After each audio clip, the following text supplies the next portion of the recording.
معزز سامعین کرام، آپ سن رہے ہیں تیاری اردو چینل پر ملک غلام نبی کی کتاب قصہ ایک صدی کا۔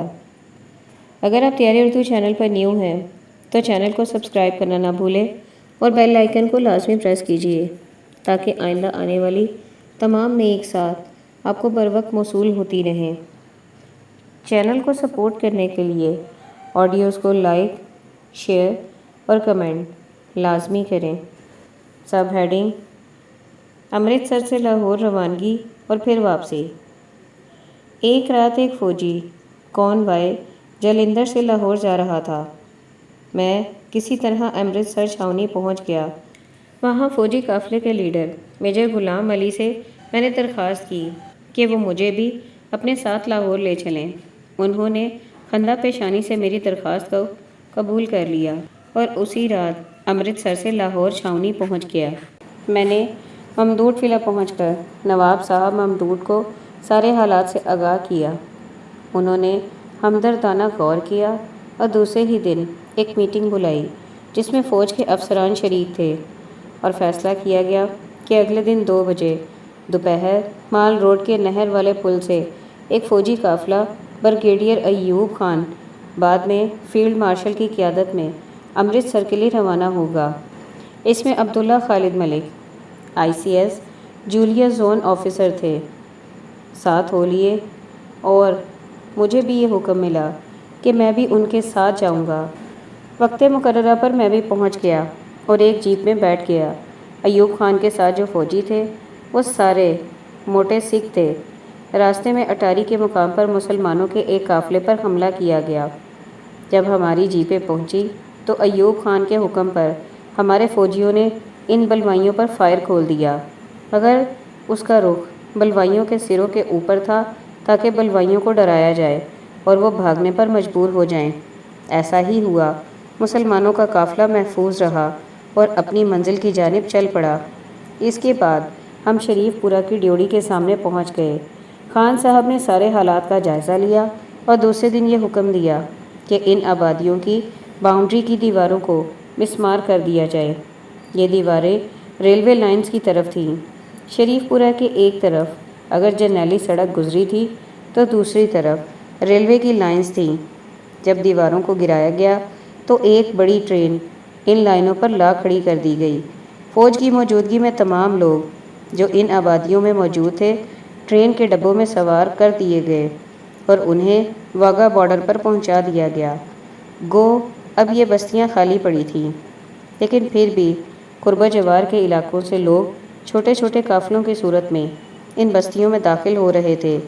بارشیں تھیں کہ تھمنے کا نام نہ لیتی تھیں۔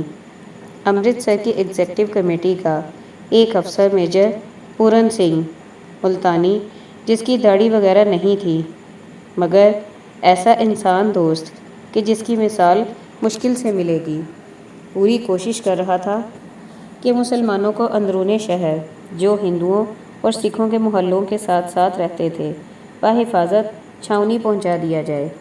25 اگست کو بارش بڑی تیز اور مسلسل کئی گھنٹوں سے جاری تھی۔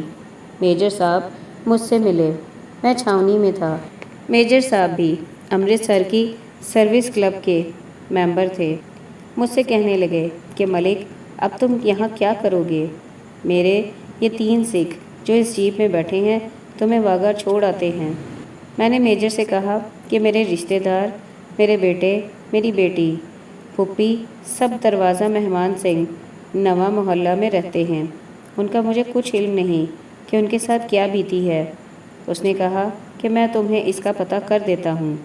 چنانچہ وہ وہاں سے چلے گئے اور کوئی 2 گھنٹے بعد لوٹے اور انہوں نے مجھے بتایا کہ آپ کے گھر کے ساتھ جو زنانہ ہسپتال ہے یہ سب لوگ وہاں پہنچ گئے تھے، اور ہسپتال کی انگریز لیڈی ڈاکٹر نے اپنے اثر و رسوخ سے فوجی ٹرک حاصل کر کے ان سب کو ٹرک میں بٹھا کر چھاؤنی پہنچا دیا، اور اب وہ لاہور پہنچ چکے تھے۔ یہ سن کر میں نے میجر سے کہا کہ یار اللہ تمہیں سلامت رکھے، تمہاری محبت اور تمہارا انسانی سلوک میں مرتے دم تک نہیں بھولوں گا۔ سب ہیڈنگ: لاہور میں حمید نظامی سے ملاقات۔ صبح کے 10 بجے تھے۔ میں نے میجر سے کہا کہ اپنے ساتھیوں سے کہو کہ وہ مجھے واگا چھوڑ آئیں۔ تقریباً 10:15 بجے ہم روانہ ہوئے۔ وہ مجھے 11 بجے سے پہلے واگا چھوڑ کر واپس امرتسر لوٹ گئے۔ میں نے اپنے گھر والوں کو فسادات کے دوران یہ کہہ رکھا تھا کہ جب تم لاہور پہنچے میں کامیاب ہو جاؤں۔ میں نے اپنے گھر والوں کو فسادات کے دوران یہ کہہ رکھا تھا کہ جب تم لاہور پہنچنے میں کامیاب ہو جاؤ تو سیدھے صفا والا چوک میں حمید نظامی صاحب سے رابطہ کرنا۔ میں واگا سے سیدھا صفا والا چوک پہنچا تو میرے سارے گھر والے، شیخ عنایت اللہ اور ان کے گھر کے افراد، ڈاکٹر حفیظ توسا کی بہن اور ان کے کچھ رشتہ دار، آغا بشیر سمندری وغیرہ، یہ سب لوگ وہاں پر موجود تھے۔ حمید نظامی صاحب 7 والی بلڈنگ جو سڑک کے دوسرے کنارے پر تھی ان میں مقیم تھے۔ جب میں اپنے اہل خانہ سے ملا تو انہوں نے نظامی صاحب اور ان کی بیگم کی بے حد تعریف کی اور کہا کہ انہوں نے ہم سب کو ایک دعوت بھی دی تھی۔ میں نظامی صاحب سے ملا اور ان کا شکریہ ادا کیا۔ وہ پاکستان کو حاصل کر لینے پر بے حد خوش تھے۔ یہ وقت بڑا ہی اندوہناک اور غمناک تھا۔ ہر طرف افراتفری کے منظر دکھائی دے رہے تھے۔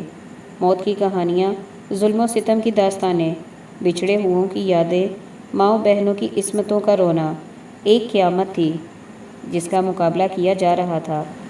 مہاجرین کے قافلے، خستہ حال، خون میں لت پت، بے کسی اور بے بسی کی تصویریں ہر سو دکھائی دے رہی تھیں۔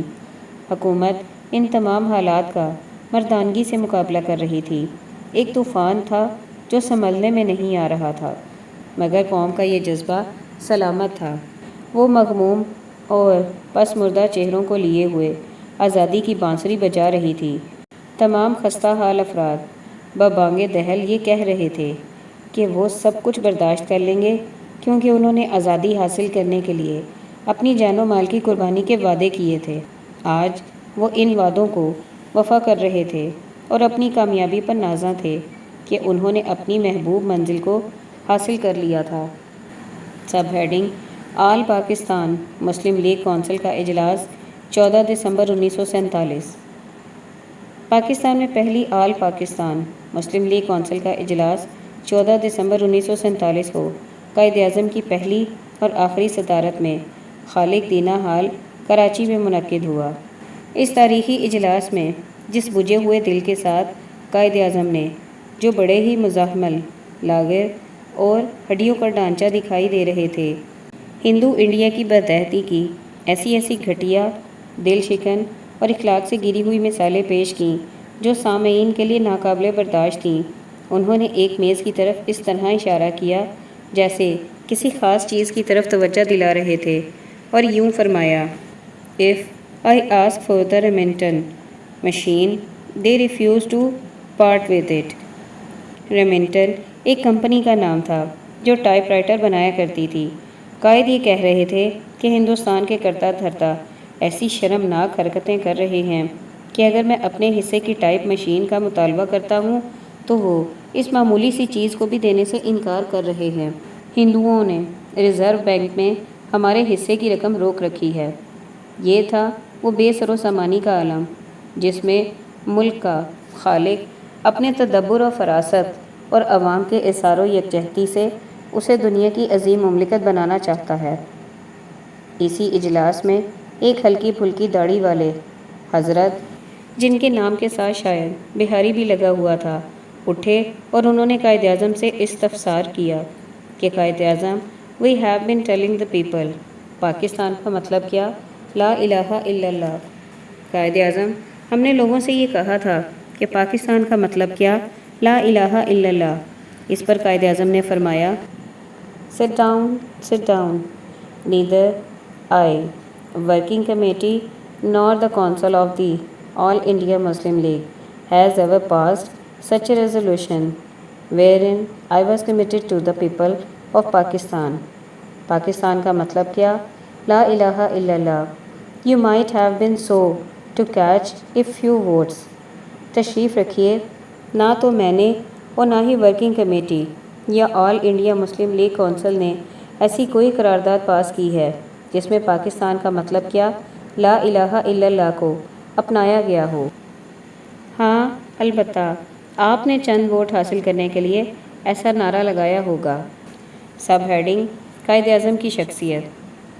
قائد اعظم کی ساری زندگی اس بات کی شاہد ہے کہ انہوں نے کبھی بھی غیر آئینی بات نہیں کی۔ مسلم لیگ کے منشور کے وہ سختی سے پابند تھے۔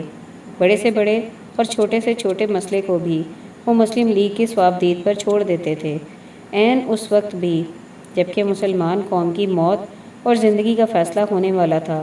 انگریز تہیہ کیے ہوئے تھا کہ اگر مسلم لیگ نے 3 جون پلان کو ماننے سے انکار کر دیا تو وہ سارا ہندوستان کانگریس کے سپرد کر کے یہاں سے چلا جائے گا۔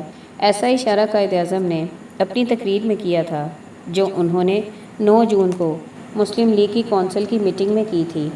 قائد کے تدبر، اپنے اصولوں پر سختی سے کاربند رہنے کا جذبہ اور حوصلے کو داد دیجیے کہ 3 جون 1947 کو آل انڈیا ریڈیو پر تقریر کرنے کے باوجود اس وقت کے وائسرائے لارڈ ماؤنٹ بیٹن کو یہ کہنا کہ ان کی تقریروں کو اس وقت تک آخری نہ سمجھا جائے جب تک آل انڈیا مسلم لیگ کی کونسل اس کی تصدیق نہیں کرتی، حقیقت میں قائد اعظم کا آئینی کردار بے مثل تھا اور وہ ہر معاملے میں فیصلہ مسلم لیگ سے ہی لیا کرتے تھے۔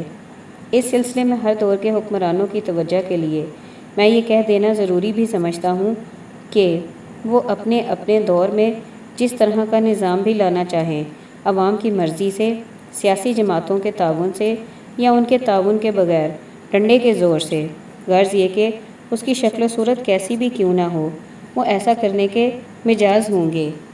میری التجا تو صرف یہ ہے کہ خدا را جو کچھ بھی کرنا چاہو گے یا کر رہے ہو خوشی سے کیجیے، لیکن قائد اعظم کو غلط طور پر اپنی صفائی میں پیش کرنے سے احتراز کیجیے، کیونکہ قائد اعظم اور ان کے فرمودات پاکستان کی تاریخ کے وہ انمول موتی ہیں جن کی چمک مستقبل کی نسلوں کو یقیناً تاریک راہوں کو جو انہیں ورثے میں ملی ہوں گی روشن کرنے میں بڑی مدد ملے گی۔ اب میں ان دوستوں سے اپیل کرتا ہوں جو قائد اعظم کے نام کی مالا جپتے ہیں کہ وہ تو اس محبت اور احترام کی خاطر جو انہیں اپنے قائد سے ہے، اس قوم کو جو پاکستان میں بستی ہے اسے اس شعور سے مزین کریں کہ وہ اپنے آپ کو پاکستانی کہنے میں فخر محسوس کریں۔ آخر آپ نے جو ملک حاصل کیا ہے، اس ملک کی عزت و احترام اور شناخت دنیا کی نظر میں اس وقت چمکے گی جب وہ آپ کی زبان سے یہ سنیں گے اور آپ سینہ تان کر یہ کہہ رہے ہوں گے کہ آپ پاکستانی ہیں۔ 11 اگست والی تقریر کی حیثیت بڑی اہم ہے۔ وہ ایک کامیاب قائد، ایک فاتح کی تقریر ہے۔ اس تقریر کو ایک منشور، ایک چارٹر، ایک فرمان کی حیثیت حاصل ہے۔ مختلف قسم کے مکتب فکر کے لوگ سامنے آتے تھے۔ کچھ یہ کہتے ہیں کہ قائد مذہب کو سیاسی حال کے لیے بیچ میں نہیں لانا چاہتے تھے۔ کچھ یہاں تک کھینچا تانی کرتے ہیں اور اپنے دلائل سے یہ ثابت کرنا چاہتے ہیں کہ قائد سیکولر سٹیٹس چاہتے تھے۔ پہلی بات تو یہ ہے کہ قائد ایک راسخ العقیدہ مسلمان تھے۔ وہ منافق اور ریاکار نہیں تھے۔ وہ مسلمان ہی تو تھے، تبھی تو انہوں نے مسلمانوں کے لیے ایک پاکستان کو حاصل کرنا چاہا۔ انہوں نے ببانگ دہل ساری دنیا کو بتا دیا تھا کہ جس قوم کے مقابلے میں آج کھڑا ہوں وہ میری قوم سے کوئی مماثلت نہیں رکھتی۔ میری تہذیب، میرا مذہب، میرے ہیرو، میرا انداز زندگی، میرا نام، غرض یہ کہ ہر پہلو ہندوؤں سے مختلف ہے۔ قائد کا مذہب کو امور سلطنت سے باہر رکھنا ایک دردمندانہ جذبہ تھا۔ وہ مستقبل کے حکمرانوں کے لیے ایک مشعل راہ کا اہتمام کر رہے تھے۔ اسلام کی ساری تاریخ ان کے سامنے تھی۔ ماضی کی مسلمان سلطنتوں کے عروج و زوال کی تمام سرگزشت بھی ان کی انگلیوں پر تھی۔ انہیں خطرہ تھا کہ اگر مملکت پاکستان میں مذہب کو اس طرح لایا گیا کہ ہر فرقے نے اپنی نیابت،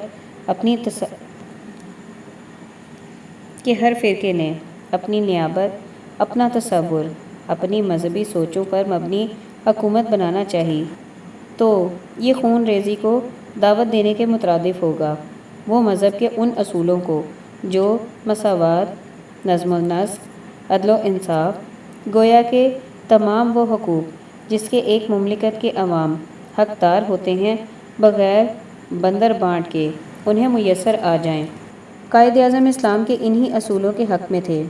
وہ تو اس وقت پاکستان کو حاصل کرنے کے لیے اپنی جان کی بازی لگائے بیٹھے تھے، جبکہ بڑے بڑے عالم دین ان کے پاکستان کو پلیدستان اور انہیں کافر کہتے نہیں تھکتے تھے۔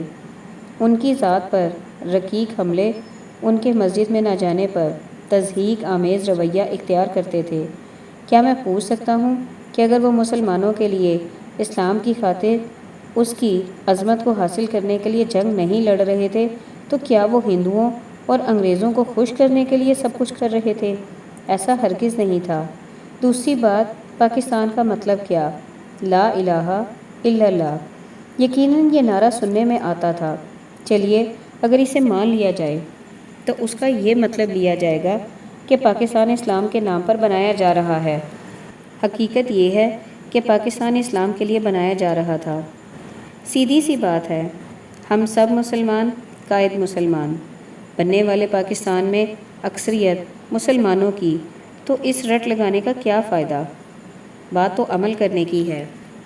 اگر ہم نے قائد کے فرمودات اور ان کے بتائے ہوئے اصولوں کو اپنایا تو یقیناً اس ملک میں اسلامی مساوات کا نقشہ دیکھنے کو ملے گا۔ اگر صرف نعرہ بازی رہی تو پھر لٹیرے تو اپنا کام کرتے ہی چلے آ رہے ہیں۔ وہ تو قوم کو ان فروعات میں پھنسا کر اسے مزید الو بناتے رہیں گے اور اپنے ہاتھ قوم کے معصوم خون سے رنگتے رہیں گے۔ ہمیں غیروں سے کوئی خطرہ نہیں ہو سکتا، ہمیں اپنوں ہی سے خطرہ لگا رہتا ہے۔ ہم ایک دوسرے کے گریبان چاک کرنے پر تل جاتے ہیں۔ یہ سب کچھ ہم اسلام کے نام پر کرتے ہیں۔ یاد رکھیے، فرقہ پرستی سب سے بڑی مہلک بیماری ہے اور اس کا اثر ہماری سوچوں کو مفلوج کر رہا ہے۔ اس سے اگر نجات مل جائے تو ہم نے قائد کا پاکستان بنا لیا۔ یہی قائد کا بنیادی تصور تھا کہ آپ ملکی معاملات کو ملک کے آئین اور جمہوریت کی روشنی میں طے کریں، نہ کہ اپنے فرقے کے مطابق۔ اگر آپ نے اس ڈگری پر ہی چلنا ضروری سمجھا تو پھر سمجھ لیجئے کہ خاکی میں بدہن آپ اپنی آزادی سے ہاتھ دھو بیٹھیں گے۔ سب heading: councillor Lahore municipal corporation. Pakistan کی تخلیق کے بعد نواب ممدوح پنجاب کے وزیر اعلیٰ نامزد ہوئے۔ پاکستان کی تخلیق کے بعد نواب ممدوح پنجاب کے وزیر اعلیٰ نامزد ہوئے۔ منتشر اور ہر قسم کے پھنسے ہوئے مسائل حکومت بڑی تندہی سے حاصل کر رہی تھی۔ 1947 میں حکومت نے مہاجرین سے 7 افراد کو لاہور میونسپل کارپوریشن کے کونسلرز نامزد کیا تھا۔ میں بھی ان 7 میں سے ایک تھا۔ میں نے کونسلر بن کر بے پناہ کام کیا، لوگوں کے مسائل حل کرنے کے لیے صبح و شام کام کرتا تھا۔ لوگوں کے زیادہ مسائل کارپوریشن سے متعلق تھے۔ مہاجرین کو کارپوریشن میں نوکریاں دلوائیں، جس کی وجہ سے میں لوگوں میں کافی مقبول ہو گیا۔ یہ مقبولیت مجھے 1951 کے پنجاب اسمبلی کے الیکشن میں بڑی مددگار ثابت ہوئی۔ حقیقت میں عوام کی خدمت جو میں نے کارپوریشن کے ذریعے سر انجام دی تھی، میری کامیابیوں کا موجب بن گئی تھی۔ میں 1956 تک لاہور کارپوریشن کا ممبر رہا۔ اس عرصے میں صرف ایک بار وارڈ 36 کا الیکشن لڑنا پڑا، جسے میں نے جیت لیا۔ میں 4 دفعہ چیئرمین اسٹینڈنگ کمیٹی بھی بنا۔ میرے ساتھ بڑے ہی عظیم ساتھی تھے: خواجہ دل محمد، آقا بیدار بخت، شیخ محمد یامین، صاحبزادی محمودہ بیگم، میاں محمد امین، شیخ سردار محمد، سید ہادی علی شاہ، چودھری کلیم الدین، گل محمد بٹ، چودھری عبدالکریم، ملک شوکت علی، ڈاکٹر عبدالوحید، میاں سرفراز، چودھری نصر اللہ اور بہت سے دوست تھے۔ سب ہیڈنگ: قائد اعظم کے بعد سیاسی فضا۔ قائد اعظم کی وفات کے بعد نواب زادہ لیاقت علی خان وزیر اعظم پاکستان کے تیور بدلتے دکھائی دینے لگے۔ حقیقت میں سازشوں نے جنم لینا شروع کر دیا۔ قائد اعظم کے پاس سفارش یا اپنے اثر و رسوخ کی بدولت ان سے کچھ حاصل کرنے کے لیے جانا تھا۔ قائد اعظم کے پاس سفارش یا اپنے اثر و رسوخ کی بدولت ان سے کچھ حاصل کرنے کے لیے جانا اور ان سے ایسی استدعا کرنے کی کسی کی مجال نہیں تھی، اور نہ ہی وہ ایسی بات کسی سے بھی سننے کے لیے تیار تھے۔ فضا بدلتی جا رہی تھی، فرمائشیں، رشتہ داریاں اور دوستیاں رنگ دکھا رہی تھیں۔ مطلق العنانی کی بو ذہن میں سما چکی تھی۔ انہوں نے اپنی پسند اور دھب کے افراد کو نوازنا شروع کر دیا۔ اپنی ذات کو مضبوط بنانے کے لیے ملک و قوم کے جذبات سے کھیلا جانے لگا۔ قائد اعظم کی تعلیمات اور ان کے موقف سے روح گردانی سے بھی دریغ نہیں کیا جا رہا تھا۔ پنجاب کے معاملات میں بے جا مداخلت شروع کی جا رہی تھی۔ ممدوح وزارت کو برطرف کر دیا گیا، صوبہ گورنر کے سپرد کر دیا گیا۔ صوبے کے انگریز گورنر کے حکم پر نواب ممدوح کے خلاف انکوائری شروع کرا دی گئی، اور یہ انکوائری ہائی کورٹ کے جج صاحبان کے سپرد تھی۔ نوائے وقت کے لیے یہ بات بڑی تکلیف دہ تھی کہ کل کے وہ بے لوث سپاہی جنہوں نے اپنا سب کچھ لٹا دیا تھا اور قائد اعظم کے اشارے پر بڑی سے بڑی قربانی دینے کے لیے ہر وقت تیار رہتے تھے، آج ان کو عدالت کے کٹہرے میں ملزم کی حیثیت سے کھڑا کیا جا رہا تھا۔ قائد اعظم اور علامہ اقبال کے جانثار اور ان کے شہدائی خواجہ عبدالرحیم ICS اور راجہ حسن اختر PCS اس انکوائری میں نواب صاحب کے ساتھ کھڑے تھے۔ یہ دونوں حضرات قائد کے وفادار سپاہی ہونے کے ناطے اپنی ملازمت کے دوران تمام انگریز اور غیر مسلم افراد کی نگاہوں میں کانٹے کی طرح کھٹکتے رہتے تھے، مگر یہ اللہ کے بندے ہر خطرے اور اغیار کے ہر انتقامی حربے سے بے نیاز ہو کر قائد کے پیغام کے حامل تھے۔ حالات بڑے ہی حوصلہ شکن تھے۔ لاکھوں مہاجرین قسمہ پرسی کے عالم میں تھے۔ ان کی خستہ حالی اور دل خراش داستانیں سننے والوں کے دل و جگر کو چیر کر رکھ دیتی تھیں۔ نوائے وقت کی ہمدردیاں پنجاب میں نواب ممدوح کے ساتھ تھیں۔ یہ ہمدردیاں ان کی ذات تک محدود تھیں۔ وہ اس کے لیے ایک تو نواب صاحب کو قائد اعظم کا قرب حاصل تھا، اور دوسرے یہ کہ قائد جب بھی لاہور تشریف لاتے اکثر ممدوح ولا میں ہی ٹھہرا کرتے تھے۔ نواب صاحب مخلصانہ انداز کے مالک تھے۔ ہر کس و ناقص ان کے دسترخوان پر بلا تکلف شامل ہو جاتا تھا۔ وہ وسیع القلب انسان تھے۔